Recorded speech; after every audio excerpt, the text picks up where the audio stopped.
उद्धव ठाकरेंच्या दौऱ्यावर शिवसेना नेत्यांकडून टीका केली जाते. मुलाला जमत नाही तर वडिलांनी तरी दौरे करावेत अशी टीका मंत्री गुलाबराव पाटील यांनी केली आहे. तर उद्धव ठाकरेंना दौऱ्यामधून काय मिळणार आहे असा सवाल मंत्री संजय शिरसाट यांनी केला.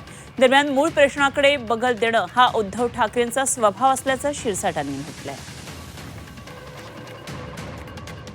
ज्या ठिकाणी खासदार कुठले त्या ठिकाणी दौरा करणार गेलंच पाहिजे, कारण की दौरे केल्याशिवाय बाकी होत नाही. कारण मुलाला जमत नाही तर बापाने तरी केलं पाहिजे.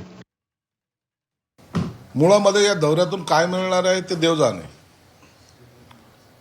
परंतु त्या मतदारसंघामध्ये मी गेलो, कार्यकर्त्याशी संवाद साधला, मग कार्यकर्त्यांनी त्याची चीड व्यक्त केली.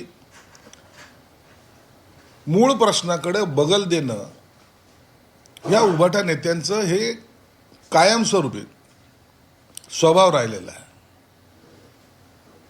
आमदार गेले का गेले, पदाधिकारी गेले का गेले, खासदार जातात का जातात, याचं कधीही चिंतन ते करतच नाही. चिंतन म्हणून करणं त्याच्या स्वभावातच नाही.